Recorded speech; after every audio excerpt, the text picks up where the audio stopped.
Hi guys, আসসালামু আলাইকুম। আজকে আমি রান্না করব লাউ চিংড়ি। এখানে আমি নিয়েছি চিংড়ি মাছ, দিয়ে দিচ্ছি পেঁয়াজ কুচি এবং কাঁচামরিচ ফালি, দিয়ে দিচ্ছি ঝোলের জন্য পরিমাণ মতো পানি। এখানে আমি দিয়েছি সামান্য হলুদ এবং মরিচের গুঁড়ো। এখন দিয়ে দিচ্ছি পরিমাণ মতো লবণ। ঝোলটা নিয়ে এসেছে, দিয়ে দিচ্ছি লাউ।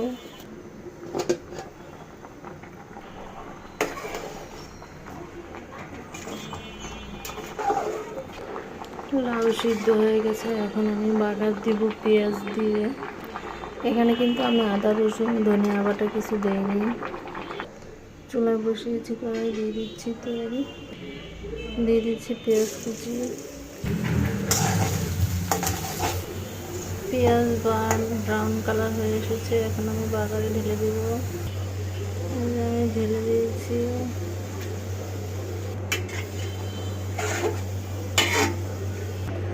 লাউ হয়ে গেছে, এখন আমি দিয়ে দিচ্ছি ধনিয়া পাতা।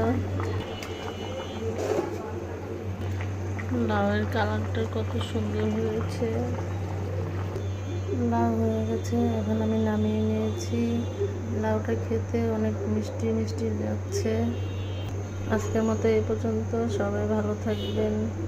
আর আমার রান্নার ভিডিও যদি ভালো লেগে থাকে তাহলে আমার ইউটিউব চ্যানেলে সাবস্ক্রাইব করবেন, লাইক কমেন্ট শেয়ার করবেন এবং ফেসবুক পেজে ফ্যামিলি হাউসে ফলো দিবেন।